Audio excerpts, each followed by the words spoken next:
हाँ, सो चैप्टर 2 हम निधि से शुरू कर रहे हैं, ठीक है। बाकी का सारा चैप्टर प्लीज़ प्लीज़ पढ़ के आओ, very easy, you know it, but पढ़ के आना पड़ेगा। कुछ अलग टॉपिक हुआ ना अगर तो रह जाएगा। सो निधि से शुरू करते हैं। अब निधि कंपनीज़ का ना एक अलग सीन है। निधि कंपनीज़ बहुत बार इधर उधर पूछी जाती हैं, राइट। इनका ना मेनली काम कैसा होता है, यूजुअली वैसा होता है जैसे एक वो आंटियों की किट्टी पार्टी नहीं होती, लोग इकट्ठा आ रहे हैं, पैसा डाल रहे हैं और फिर हर बार हर महीने किसी एक इंसान को पूरे पैसे मिलते हैं, राइट। ये होता क्या है इससे कि लोग आपस में सेविंग्स करते हैं, एक जगह पर सेविंग हो रही है और वो एक एक्स्ट्रा जो पैसा जो इंटरेस्ट जो कमाएगा वो सब मिलेगा, राइट। निधि कंपनीज एक बेटर ऑर्गेनाइज्ड फॉर्म है। किट्टी पार्टियाँ में तो क्या वो चिट्स निकालते हैं, वो सब नहीं कर रहे हैं हम लोग यहाँ पर। हम यहाँ पर क्या कर रहे हैं, सम पीपल कम टुगेदर, कोई कॉमन ऑब्जेक्टिव होगा उसके लिए वो लोग साथ में आए। पर मेन यहाँ पर उनका काम क्या होता है पता है, वो सारे लोग जो आपस में आए हैं वो सारे लोग एज मेंबर्स बनते हैं निधि कंपनी के और वो आपस में एक दूसरे की मदद करते हैं। तो सबने मान लो कुछ अमाउंट कंट्रीब्यूट किया, ठीक है। अब अंदर किसी मेंबर को, तो निधि कंपनीज का एक फंडा है क्या कि वो मेंबर से अलावा किसी की मदद नहीं करेंगे, जो भी काम करना है अपने अपने मेंबर्स के बीच में। अब निधि कंपनी में मान लो किसी मेंबर को किसी पैसे की ज़रूरत है तो उनके पास इकट्ठा पड़ा हुआ है ना कॉर्पस फंड जो बहुत लोगों ने कंट्रीब्यूट किया है, तो वो लोग उसको दे देंगे लोन के पर कोई इंटरेस्ट रेट पर। तो वैसे ही होगा कि तुम जो पैसा डाल रहे हो उस पर मान लो तुम 1% 3% इंटरेस्ट कमाओगे और जो वो लोन पर आगे किसी को देंगे वो 6% इंटरेस्ट पर दे देंगे। तो एक्स्ट्रा जो पैसा हो गया वो तुम्हारा और बेनिफिट हो गया। तो Nidhi company is nothing but people coming together to save money and then help each other. बढ़िया, सिर्फ अपने मेंबर्स को देंगे ना? सिर्फ अपने मेंबर्स को देंगे, ठीक है। तो first primary objective of Nidhi is to carry on the business of accepting deposits and lending money to members borrowers only against कुछ भी, वो सिक्योरिटी भी तो मांगेंगे ना उससे, अगेंस्ट ज्वेल्स मॉर्गेज प्रॉपर्टी जो भी होगा। The principles of mutual benefit has been incorporated to pool the savings from the members. इकट्ठा पूल करना मतलब इकट्ठा करना, saving from the members and they are prohibited from having dealing with non members. आ रहा है बात समझ? अगला, Nidhis are not permitted to engage themselves in the business of chit fund. Chit fund मतलब वो किटी पार्टी वाला नहीं करना है, चिट फंड नहीं करना है। हायर परचेज भी नहीं करना। हायर परचेज मतलब क्या होता है, वो जो तुम अमेजोन से सामान खरीदते हो, अगर मान लो तुमने अमेजोन तो छोड़ो चल, तुमने कोई स्कूटी खरीदी, वो EMI पे खरीदी है, तो hire purchase is EMI thing कि तुम पैसा जब तक दे रहे हो तब तक तुम्हारे पास ओनरशिप ट्रांसफर नहीं होती है। ओनरशिप ट्रांसफर होती है लास्ट डे पर, जब लास्ट इंस्टॉलमेंट जाती है, ठीक है। तब तक तुम्हें सिर्फ गाड़ी ऐसा मानी जाती है कि रेंट पर दी हुई है, लेंड करी हुई है, ठीक है। तो वो हायर परचेज नहीं होता। इंश्योरेंस या काम और any other business including investments in shares और डिबेंचर्स, तो ये सारे काम निधि नहीं करता। चिट फंड नहीं करता, हायर परचेज नहीं करता, इंश्योरेंस नहीं करता और इन्वेस्टमेंट्स शेयर्स डिबेंचर्स खरीदने वाला काम नहीं करता।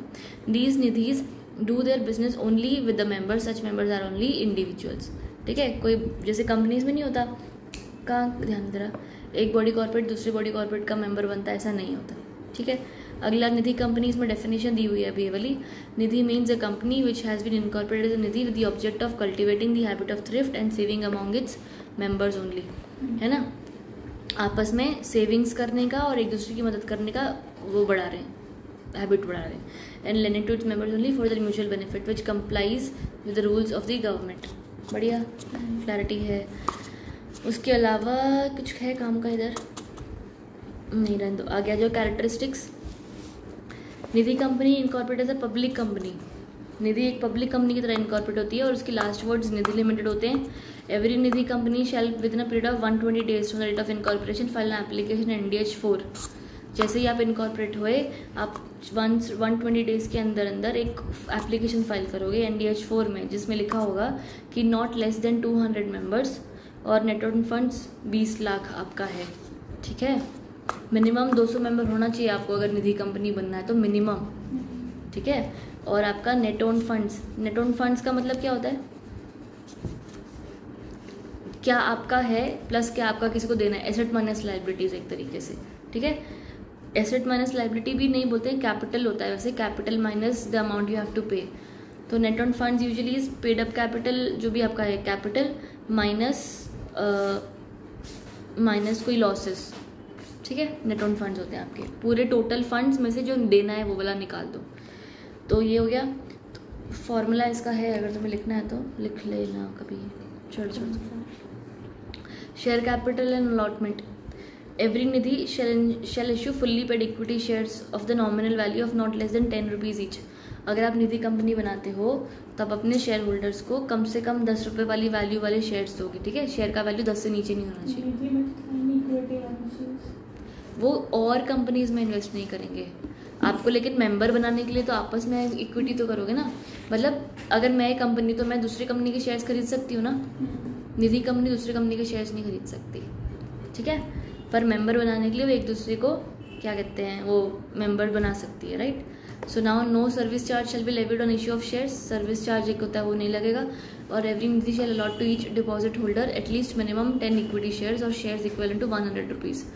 तो यानी क्या हुआ कि मिनिमम जो भी डिपॉजिट होल्डर होगा उसको कम से कम मिनिमम 10 इक्विटी शेयर्स तो खरीदने ही पड़ेंगे। एक शेयर की वैल्यू 10 रुपये से नीचे नहीं और एक इंसान को 10 से कम शेयर्स खरीदने नहीं, ठीक है। तो एक तरीके से 100 रुपया पर मेंबर आ जाएगा आपके पास। आया अगला, it may be noted that savings account जाने देते हैं इसको, छोड़ दो। आ गया जब membership, Nidhi company shall not admit body corporate members नहीं बनते, मिनिमम 200 से नीचे नहीं होंगे, माइनर बनेगा नहीं मेंबर। फटाफट मार्क करते रहो यार, जगो, ठीक है। माइनर मेंबर बनेगा नहीं। बाद में उसके बाद it may be noted that deposits may be accepted in the name of a minor. उसके नाम पर डिपॉजिट्स आ सकता है पर कोई लाइबिलिटी इनकर नहीं करेगा, नेचुरल गार्डियन के अंदर ही काम करेगा, ठीक है। उसके अलावा a member shall not transfer more than 50% of its share holding during the subsistence. यानी कि क्या हुआ कि अगर मान लो मैं कंपनी में अंदर मेंबर बन गई हूँ, ठीक है, तो मुझे अगर अपने शेयर्स आगे किसी को बेचने हैं तो मैं अपनी होल्डिंग का 50% से ज़्यादा किसी को बेच नहीं सकती हूँ। मैं अगर 100 शेयर होल्ड करती हूँ तो मैं 49 शेयर्स किसी को सेल कर सकती हूँ, 50 नहीं कर सकती, ठीक है। लेस देन 50 होगा, या not more than 50% of his share holding during the subsistence of such loan और डिपॉजिट, एज द केस में be provided that the member shall retain minimum number of shares acquired, ठीक है। आया clarity. Branches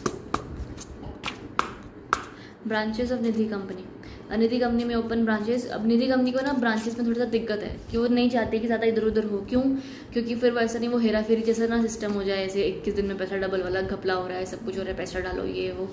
तो they want कि भाई अपने को पंगा नहीं चाहिए, अपने को चाहिए कि सब लोग इकट्ठा करके अच्छे से पैसा डालें और जो भी होगा सब सेफ हो। तो ब्रांचेस ऑफ निधि कंपनी में बोला कि निधि कंपनी में open branches only if it has earn net profits of tax continuously during the 3 preceding financial. अगर तीसरे 3 सालों से नेट प्रॉफिट्स अर्न कर रहे हो, टैक्स देने के बाद भी आपका प्रॉफिट है, तो फिर आप ब्रांचेस खोल सकते हो डिस्ट्रिक्ट के अंदर ही 3, ठीक है, अप टू 3, मैक्सिमम 3। अगर आपको डिस्ट्रिक्ट के बाहर खोलना है तो आपको रीजनल डायरेक्टर का परमिशन लेना पड़ेगा। If Nidhi proposes to open more than 3 within the district और any branch outside the district, चौथी ब्रांच खोलनी है या कोई भी एक ब्रांच खोलनी है डिस्ट्रिक्ट के बाहर, तो आपको परमिशन लेना पड़ेगा आरडी का इन एनएचडी एनडीएच 2 विद फीस। आया अगला, Nidhi shall not open branches outside the state. State के बाहर तो जा ही नहीं सकते। Shall not open branches unless financial statements and annual returns are filed with registrar. आपको आरओसी के साथ फाइनेंशियल स्टेटमेंट्स फाइल करनी है, only then you can open branches. और उसके अलावा Nidhi shall not close any branch, कोई ब्रांच बंद नहीं होगी unless approval of RD 60 days prior. देख लो फटाफट से यार, ई वाले पॉइंट पे हैं हम लोग कि आपको अगर ब्रांच बंद करनी है तभी भी आपको आरडी का अप्रूवल चाहिए 60 डेज से पहले, ठीक है, बिफोर क्लोजिंग। आ रहा है। After obtaining the approval of RD publish an advertisement in the newspaper vernacular language में कि हम बंद करने वाले हैं, ठीक है। Fix a copy of advertisement, G वाला पॉइंट, फिक्स कॉपी, जहाँ पर अगर आपने बंद करने वाले हो तो फिर आप अपने वहाँ पर जहाँ पर भी आपकी ब्रांच है ना वहाँ पर एक चेप दो कि मैं बंद करने वाला हूँ, ठीक है। आया। उसके बाद give intimation to the ROC within 30 दिन of closure.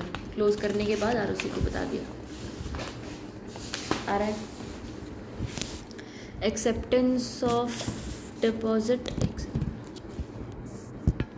Acceptance of deposit में क्या होगा अभी यहाँ पर, अगर निधि कंपनी को डिपॉजिट्स लेने हैं यानी कि लोगों से पैसा लेना है तो उसके लिए भी कुछ रूल्स होते हैं। ये थोड़ा रटना ही पड़ेगा यार, क्या कर सकते हैं अभी। तो fix deposit accepted by Nidhi shall be a minimum of 6 months and a maximum period of 60 months. तो उससे कम का लोगे नहीं, उससे ज़्यादा का भी नहीं लोगे। जो भी आपके पास डिपॉजिट होएगा वो मिनिमम 6 महीने का होगा और मैक्सिमम 60 महीने का होगा। बढ़िया। रिकरिंग डिपॉजिट्स होते हैं, यानी कि डिपॉजिट्स रिकरिंग कैसे होते हैं, जब जो भी आपके पास डिपॉजिट आया ना उसमें और एक्स्ट्रा पैसा डाला जा सकता है, रिकरिंग डिपॉजिट, ठीक है। बार बार, रिकर मतलब दोबारा। तो अगर रिकरिंग डिपॉजिट है तो shall be accepted for a minimum period of 12 महीने, ठीक है। फिक्स डिपॉजिट को बोला कि 6 महीने का भी चलेगा, पर अगर रिकरिंग है तो फिर कम से कम 12 महीने का होना चाहिए। मैक्सिमम पीरियड 60 ही है, ठीक है। In case of recurring deposit to mortgage loans, अब इसका मतलब क्या हुआ, अंडरस्टैंड। देखो, बैंक से जब आप लोन लेते हो, मान लो मैंने ICICI बैंक से लोन लिया, पर मेरा ICICI में अकाउंट नहीं है कोई भी, मान लो, ठीक है। तो मैंने अगर उससे लोन लिया तो मेरे को जब पैसे लौटाने होंगे तो मैं उसको कैसे लौटाऊंगी, कैश थोड़ी दूंगी।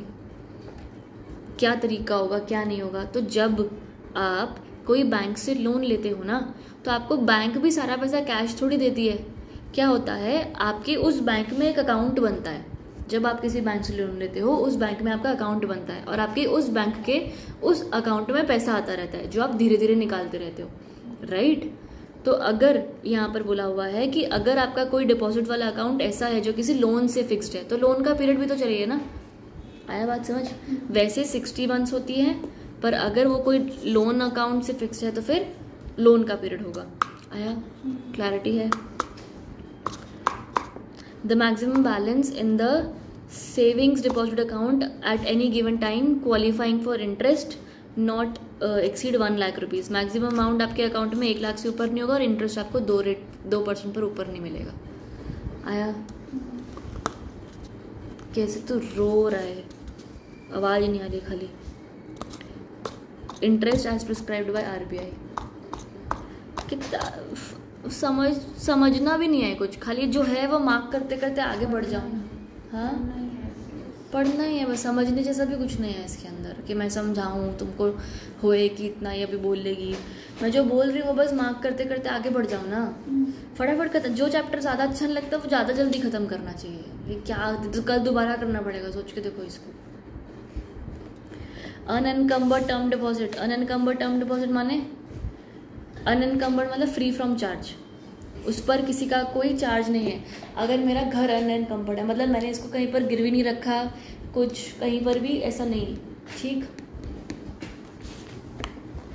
अगर टर्म डिपॉजिट्स अनएनकम्बर्ड है मतलब उस पर कोई चार्ज क्रिएट नहीं है, मॉर्गेज क्रिएट नहीं है, उसको कहीं पर गिरवी नहीं रखा हो। याद रहेगा, देखते हैं।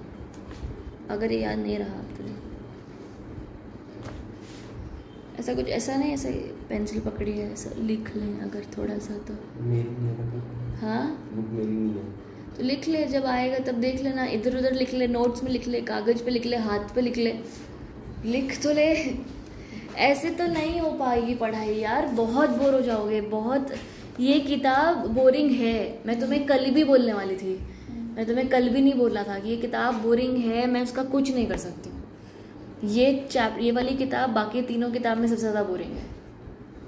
ये तो नाम से इंटरेस्टिंग लग रही है मुझे, जैसे इंडेक्स देखा कंपनी में है, बहुत ऐसा बुरा किताब है ये बिजनेस बनाएंगे ये किताब। अभी ये किताब में लोन्स बाय निधि, अभी निधि कंपनी लोन्स दे सकती है। यस, हमने बोला था कि अपने मेंबर्स को लोन दे सकती है। तो कितना लोन दे सकती है डिपेंड करेगा कि उसके पास कितना इन्वेस्टमेंट्स, कितना इक्विटी आ रखा है, कैपिटल आ रखा है, ठीक है। तो according to this, Nidhi shall provide loan only to its members. अगर जॉइंट होल्डर्स हैं तो loan shall be provide to the members whose name appears first, etcetera, ठीक है।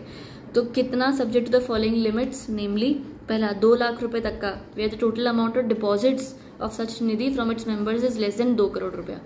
तो अगर आपके पास अप टू 2 करोड़ तक के डिपॉजिट्स आ रखे हैं, ठीक है, तो फिर आपका 1 लाख तक का आपका लोन दे सकते हो, फिर 2 लाख तक का लोन दे सकते हो। उसके बाद 7 लाख तक का, 7,50,000 तक का लोन दे सकते हो अगर आपके पास डिपॉजिट्स हैं 2 से लेकर 20 करोड़ के बीच में।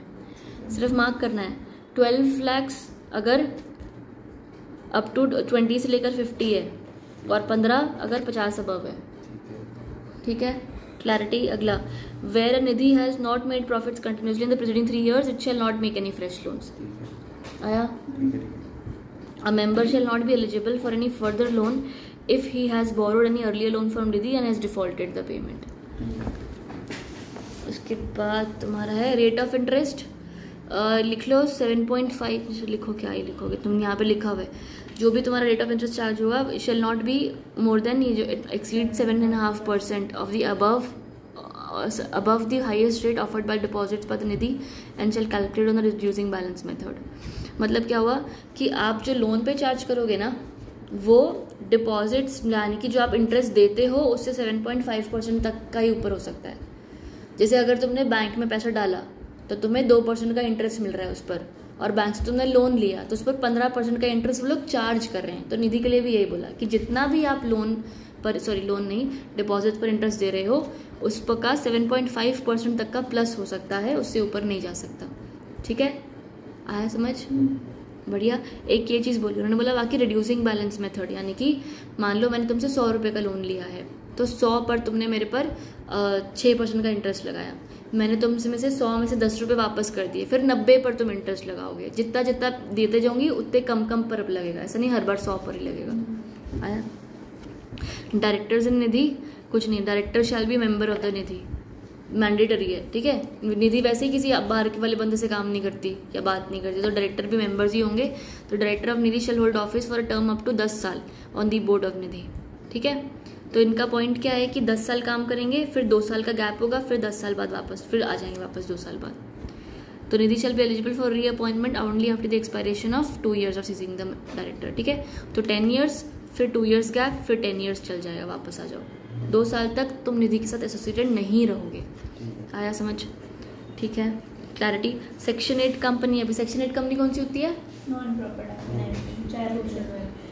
सोशल वेलफेयर, ये फलाना ढंगना। ठीक है, तो बस यही तो लिखा है सारा। Section 8 company reads under it is. पहला पॉइंट तुम्हारा सिर्फ ये है कि सेंट्रल गवर्नमेंट, पढ़ ले फटाफट, सेंट्रल गवर्नमेंट के सेटिस्फैक्शन से हो रखा है कि सेंट्रल गवर्नमेंट इज सेटिस्फाइड कि ये बंदा ये वाले ऑब्जेक्ट्स कर रही है। क्या? ABC कुछ नहीं है, कॉमर्स आर्ट वाले, या कोई अपना प्रॉफिट्स है वापस से बिजनेस में ही लगा रही है, या तो पेमेंट डिविडेंड नहीं दे रही है। वो सेम पॉइंट्स लिखे हैं सारे। उसके बाद ये चलेगा, उसको पढ़ा था हमने, लिमिटेड और प्राइवेट लिमिटेड लगाने की जरूरत नहीं होती सेक्शन 8 कंपनी को, पैराग्राफ में ये लिखा है। Second point, enjoy all privileges जो एक लिमिटेड कंपनी को मिलते हैं वो सारे फायदे उसको भी मिलते हैं। अगर एक फर्म है वो मेंबर हो सकता है सेक्शन 8 कंपनी का। निधि कंपनी में मना किया था ना खाली इंडिविजुअल मेंबर बनेंगे, इसमें बोला कि फर्म बन सकता है। कंपनी को अगर बनाए, company registered this section shall not alter the provisions of its memorandum और articles except with the provisions of central government. यानी कि अगर एक सेक्शन 8 कंपनी को अपना MOA AOA चेंज करना है तो सेंट्रल गवर्नमेंट का अप्रूवल चाहिए। आया? अगला, कंपनी रजिस्टर्ड दिस सेक्शन में convert itself into a company of any other kind with conditions as may. मतलब सेक्शन 8 कंपनी को अगर अब सेक्शन 8 नहीं रहना, फॉर प्रॉफिट बनना है तो एज प्रोसेस दिया हुआ है वो फॉलो करके आप बन सकते हो। That it is proved to the satisfaction of the government that a limited company registered under this act, ये छोड़ दो। 6th वाला पॉइंट मार्क कर लो, central government may by order revoke the license granted to company under this act if the company contravenes the requirements of this section. बस bracket close, 2 line पढ़नी है। ठीक है, 7th पॉइंट, लाइसेंस अगर revoke कर दिया central government may by order if it is satisfied कि it is essential in the public interest direct the company be bound up, तो वो भी बोल सकती है, ऑर्डर कर देगी। बाउंड अप मतलब बंद हो जाओ अभी तुम, bound up under this act. आया? देखो, लाइसेंस कैंसिल करना इसका ये मतलब नहीं कि तुम बंद हो गए हो। लाइसेंस कैंसिल मतलब तुम लोग सेक्शन 8 नहीं हो, अब तुम जो भी काम करे वो फॉर प्रॉफिट वाला माना जाएगा। क्यों? क्योंकि सेक्शन 8 कंपनीज को बहुत सारे प्रिविलेज मिलते हैं, उनको टैक्स भी कम देना पड़ता है, उनके कंप्लायंसेस भी कम होते हैं। इसलिए ही हमने स्पेसिफिकली बोल दिया था कि आपका लाइसेंस ले लिया हमने, पर अब आपको बाउंड अप भी कर रहे हैं। 7th पॉइंट, क्लैरिटी है? जी पक्की बात है सारे। 8th पॉइंट में 3rd लास्ट लाइन है, the central government may by order provide. ठीक है, अमालगमेशन बोल देगा कि 2 कंपनीज को इकट्ठा आने का ऑर्डर भी पास कर सकते हैं। ठीक है, सिर्फ order of amalgamation 8th point में, और कुछ नहीं है। ठीक है, और 9th पॉइंट, अगर वाइंडिंग अप ऑर्डर हुई है तो वाइंडिंग अप हो जाएगा। इफ द वाइंडिंग अप और dissolution of a company registered under this section there remains after the satisfaction of debts liabilities, तो वो भी आप पे ऑफ करोगे। मान लो अगर आपका वाइंडिंग अप ऑर्डर हो गया है तो वाइंडिंग अप के बाद एक ऑर्डर पास किया जाएगा जहाँ पर अगर आपका कोई भी डेट है ना वो पे ऑफ करना पड़ेगा। ठीक है, क्या ठीक है कि वाइंडिंग अप के टाइम जो से डेट्स हैं पे ऑफ करना पड़ेगा। चलो ठीक है, वेरी गुड। 11th पॉइंट आ जाओ, 10th रहने तो 11th पॉइंट, फाइन छोड़ दो, कौन याद करेगा फाइन। फीचर्स कैरेक्टरिस्टिक्स, बस इतने पॉइंट काफ़ी हैं इसके अंदर, ठीक है। Next you have characteristics, same है लिखा हुआ है, देखो same same same same same same same same सब सेम है, ठीक है। अगला नहीं, प्रोड्यूसर कंपनी, जल्दी जल्दी जल्दी। प्रोड्यूसर कंपनी का काम क्या होता है? जो एग्रीकल्चरल रिलेटेड कंपनीज होती हैं ना, उनको वो प्रोड्यूसर कंपनीज के तौर पर रजिस्टर होती हैं कई बारी। उनका मेन काम एग्रीकल्चरल या एक्टिविटीज़ या प्रोडक्शन या ये वाला होता है, ठीक है। अब इन कंपनीज़ की खास बात क्या है कि देखो बहुत सारे लोग जो एग्रीकल्चरल एक्टिविटी में होंगे ना, वही सारे लोग इस कंपनी के मेंबर बनेंगे। कोई रैंडम अंडा शंडा बंडा नहीं, जो बंदा एग्रीकल्चर का काम करता है वही बंदा प्रोड्यूसर कंपनी का मेंबर बन सकता है, ठीक है। एक कंपनी बना दी जिसके मेंबर्स बहुत सारे एग्रीकल्चरिस्ट्स हैं। अब अगर ऐसा हो गया तो मान ले एक बंदे के पास ट्रैक्टर है तो वो अपने मेंबर की मदद कर देगा, एक बंदे के पास वो इरिगेशन फैसिलिटीज़ है तो उसकी मदद कर देगा, तो आपस में एक दूसरे की मदद कर देते हैं। एक बंदा मार्केटिंग में और एक ने अनाज उगाया है तो दोनों मदद कर देंगे, मैं तेरे को प्रोड्यूस देता हूँ तो मुझे बेच के दे, right. So producer company is a group और collaboration of various agriculturist coming together for a common benefit या प्रॉफिट। बढ़िया, तो ये एग्रीकल्चर प्रोड्यूस वाले होते हैं। बस थर्ड लास्ट लाइन वाली तुम्हारे पैराग्राफ में थर्ड लास्ट लाइन ही मेंशन करनी है, मेंबरशिप से लेकर प्राइमरी प्रोड्यूसर्स तक, ठीक है। ऑब्जेक्ट ऑफ प्रोड्यूसर कंपनी यही है कि any of the following matters आपका काम होगा, हार्वेस्टिंग, ग्रेडिंग, पूलिंग, ब्ला ब्ला। तो प्रोड्यूस करो और सेल करो, यही काम है, ठीक है। उसके अलावा प्रिजर्विंग, ड्राइंग, डिस्टिलिंग। कोई बंदा जो मशीनरी मैन्युफैक्चर करता है जो ड्राइंग, डिस्टिलिंग, प्रोड्यूसिंग, हार्वेस्टिंग में काम आती है, वो बंदा भी एग्रीकल्चरल प्रोड्यूसर कंपनी का मेंबर बन सकता है। अगला mutual assistance to its members, rendering technical services का काम, जनरेशन, इलेक्ट्रिसिटी, सारे काम, ये सारे काम जो कोई भी तरीके से अगर आप एग्रीकल्चरिस्ट की मदद कर रहे हो तो आप प्रोड्यूसर कंपनी की मेंबर बन सकते हो। और ये सारी कंपनी आपस में एक दूसरे की मदद ही कर रही है और कुछ नहीं है। आ गया फॉरेन कंपनी। फॉरेन कंपनीज के अंदर अब तुम्हारा फॉरेन कंपनीज में ऐसा होता है कि companies which are associated outside India but they have a place of business in India, तो वो फॉरेन कंपनी मानी जाती है। मतलब इंडिया की कंपनी आउटसाइड इंडिया नहीं, इंडिया में कंपनी बट फॉरेन का नहीं, बाहर की कंपनी जिसका एक ब्रांच इंडिया में है। अच्छा, ठीक है। आया, ठीक है। इनकॉर्पोरेटेड आउटसाइड एम्बेसी को ना कंपनी नहीं बोलते इसलिए, बाकी कोई भी कंपनी MNC जैसे बोलते हैं ना, वैसे कोई भी कंपनी, ठीक है। तो कंपनी फॉरेन कंपनी कब होती है? जब body incorporated outside India but has a place of business in India whether by itself, यानी कि कंपनी यहाँ पर बनी हुई है या तो कंपनी ने किसी एजेंट को बोला हुआ है कि तू संभाल मेरा काम। यहाँ पर एजेंट है फिजिकली या इलेक्ट्रॉनिक मोड, या कोई भी बिजनेस एक्टिविटी इंडिया में कर रहे हो। अमेजोन जैसे मान लो, अमेजोन का इंडिया में ऑफिस नहीं है, ठीक है, पर इंडिया में काम तो है ना, तो वो भी फॉरेन कंपनी है हमारे लिए। जब एक कंपनी को हम फॉरेन कंपनी के नाम से घोषित कर देते हैं तो फिर कुछ नहीं, हम उससे टैक्स टूक्स ले लेते हैं और उसको इंडिया के लॉज फॉलो करने बोल देते हैं, ठीक है। तो बस ये भी लॉज अभी आगे आ जाएंगे कि सेक्शन 380 वाला सेक्शन अगले लाइन में कि एवरी फॉरेन कंपनी सेल्फ, अगर आप प्लेस ऑफ एस्टैब्लिशमेंट यहाँ पर करते हो तो 30 दिन के अंदर अंदर आपका establishment of place of business यहाँ पर हो जाना चाहिए, फाइल कर दो। मतलब क्या हुआ कि अगर कोई आप फॉरेन कंपनी हो और यहाँ पर आपका प्लेस ऑफ बिजनेस है तो वो प्लेस ऑफ बिजनेस ROC के साथ फाइल कर दो विद इन 30 दिन of establishment of such place of business. बात समझ आई? अगला कैसे करोगे? वही सर्टिफाइड कॉपी, फुल एड्रेस, अपना लिस्ट ऑफ डायरेक्टर्स, सब कुछ ही डेटा, ये डॉक्यूमेंट दोगे 8 तक, 6, 7, 8 डॉक्यूमेंट सारे के सारे जाएंगे, ठीक है। ये रीड करने पड़ेंगे तुमको। अगला every foreign company has to ensure that the name of the company, country of incorporation and fact limited liability partner exhibited in the documents, कि आपके कंपनीज में ये सारी बातें क्लियरली मेंशन्ड है। आपका नाम क्या है, कंट्री कहाँ पर हो आप इनकॉर्पोरेटेड, कौन सी कंट्री में, और साथ ही साथ यहाँ पर आपकी प्लेस ऑफ बिजनेस क्या है। ये सारे डॉक्यूमेंट्स का मकसद तो यही था ना कि पता लग जाए। बढ़िया। अगला पैराग्राफ, provided further that मिला, where a foreign company which has been carrying on business in India ceases to carry on such business in India, it may be wound up as per the as an unregistered company, ठीक है, वो बंद कर दी जाएगी, ठीक है। Clarity. अगला equity और हाँ ठीक है। अब यहाँ पर अगले में बोला क्या है, देखो कि अगर एक फॉरेन कंपनी है वो इंडिया में काम कर रही है, ठीक है, तो हम स्पेसिफिकली ये बोलते हैं कि उसको इंडिया में काम करने के लिए क्या क्या प्रोविजंस कंप्लाई करने पड़ेंगे। देखो please read the paragraph. Where not less than 50%, मिल गया, where not less than 50% of the paid up share capital whether equity or preference or partly equity partly preference of a foreign company is held by one or more citizen of India or by one or more body corporate in India whether single or aggregate, such company shall as may be prescribed, जो भी है, comply with the provisions as may prescribed by the central government with regard to this। अरे यार कितना सारा बोलते हैं लोग, incorporated in India, कितना फालतू। देखो कोई कंपनी अगर बाहर की है, इंडिया में उसका काम खास है पर कोई प्लेस ऑफ बिजनेस नहीं है, पर इंडिया में लोगों ने उसके शेयर्स खरीद रखे हैं, कितने खरीद रखे हैं, 50% से ज़्यादा, तो उस कंपनी को भी इंडिया के लॉज कंप्लाई करने पड़ेंगे, ठीक है। क्लैरिटी आई? याद रहेगा कल तक? नहीं रहेगा। क्या मतलब हुआ इसका? कोई फॉरेन कंपनी है, उसका इंडिया में कोई ऐसा मेन इस्टेब्लिशमेंट नहीं है, लेकिन इंडिया के लोगों ने 50% से ज़्यादा से शेयर्स ले रखे हैं, तो उसको इंडिया का लोग माना जाएगा। शाबाश।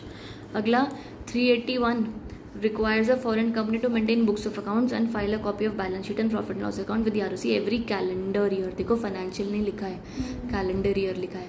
हम यहाँ पर फाइनेंशियल मानते हैं, ब्रिटिशर्स फाइनेंशियल मानते हैं, बाकी बहुत सारी कंट्रीज कैलेंडर ईयर से मेंटेन करती है। These accounts should be accompanied by the list of places of business established by the foreign company in India।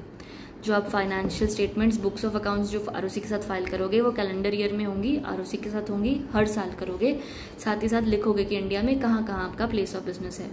आया? ठीक है। क्लैरिटी। अगला, as regards applicability of the provisions of act, ठीक है, the following sections are applicable.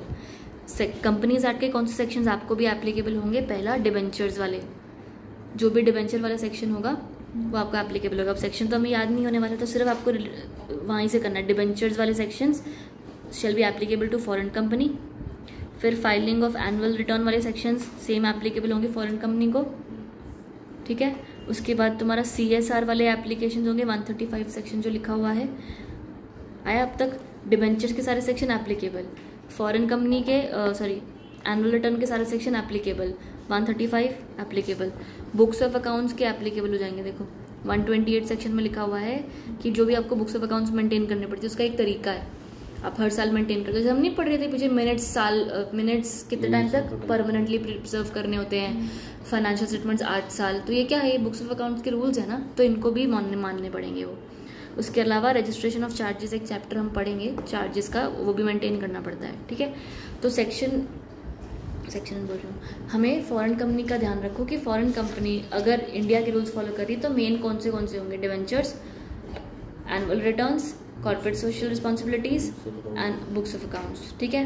Next you have ये वाला case देख लो please, बाकी इंस्पेक्शन वाला छोड़ दो। लास्ट वाला पॉइंट, एज पर सेक्शन 138 वाला, having a share capital, share transfer office और registration office will constitute a place of business. India के अंदर अगर आपका खाली एक शेयर ट्रांसफर ऑफिस है या रजिस्ट्रेशन ऑफिस है तभी भी आपका प्लेस ऑफ बिजनेस। हाँ जी, फर्स्ट लाइन सिर्फ मार्क करनी है इसकी। आपका एक शेयर ट्रांसफर ऑफिस है या तो रजिस्ट्रेशन ऑफिस है तो भी सिर्फ तब भी आपका प्लेस ऑफ बिजनेस इंडिया में माना जाता है, ठीक है। उसके अलावा लास्ट वाला line, in certain cases it was held that mere holding of property can not amount to place of business. India में सिर्फ प्रॉपर्टी होल्ड करके रखिए वो माना नहीं जाएगा। अगले वाला क्लैरिटी, बढ़िया। अब एक चीज़, मेमोरेंडम ऑफ एसोसिएशन, ये पेज नंबर 30 है तेरा, ये page number 30, page number 31, name clause. इसमें सब देखो, नेम क्लॉज में पता है क्या लिखा हुआ है कि आपका नेम कैसा होना चाहिए, अनडिजायरेबल, आइडेंटिकल नहीं होना चाहिए। एक आपका, हाँ, से अंडरस्टैंडेबल, ऐसे कुछ भी लिख दिया नहीं समझ आ रहा, आइडेंटिकल नहीं होना चाहिए। जो कंपनी का नाम ऑलरेडी किसी कंपनी का है वही नेम आपका भी नहीं होना चाहिए। सेम अनडिजायरेबल नहीं होना, अनडिजायरेबल माने एम्बलम्स के साथ मैच कर रहा है, प्लीज़ देख लो साथ साथ में, वो नहीं होना चाहिए। फिर तुम्हारा ये ऐसे नाम नहीं होने चाहिए जो लिस्ट दी हुई है कि ये नाम नहीं होना चाहिए।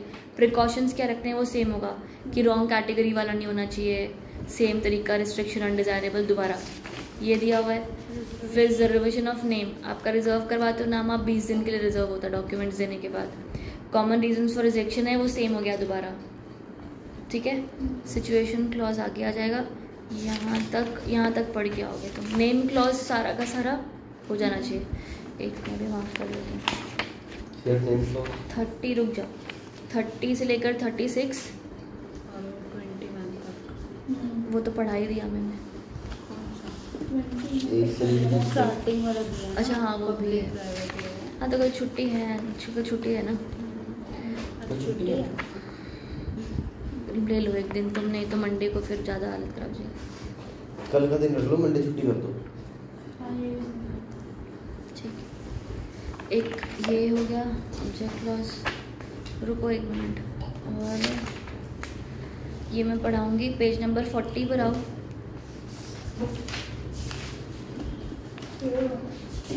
प्रोविजन, हाँ, प्रोविजन, मेमोरेंडम, आर्टिकल्स, वॉइड वाला, आर्टिकल ऑफ एसोसिएशन क्या होते हैं ये पढ़ रखा है हमने। आर्टिकल ऑफ एसोसिएशन क्या होते हैं, फालतू ही है। एंट्रेंचमेंट प्रोविजन पढ़ाया था मैंने, याद करो। हाँ तो याद ही करो अब। और कंटेंट्स ऑफ आर्टिकल, तो पेज नंबर 40 एंड 41। यहाँ तक पढ़ कर आ गए। हाँ 36 से 40 का 36 से 40 नहीं पढ़ना, वो मैं पढ़ाऊँगी। ठीक है, क्या पढ़ा हो गया? मैं नेम बता। क्लॉज वाला नहीं पढ़ना? नेम क्लॉज पढ़ना है 36 to 40 जो बीच वाले थे। ठीक है, तो पेज नंबर 1 से लेकर 1 से 21, 30 से 36 और 40 से 41 लिख लो बोले, अगर याद नहीं रहता। 1 से 21, 30 से 36, 40 से 41, 40 और 41। प्रति पेज हो। ठीक है, ये मैंडेटरी पढ़ के आओगे please please. I am requesting you guys, मेरा सिलेबस ख़त्म नहीं होगा। ठीक है, इतना पढ़ के आओ तो हमारा ये चैप्टर हम ख़त्म कर देंगे कल। कल भी यही दोनों किताबें हैं। ओके, SBIL और JIGL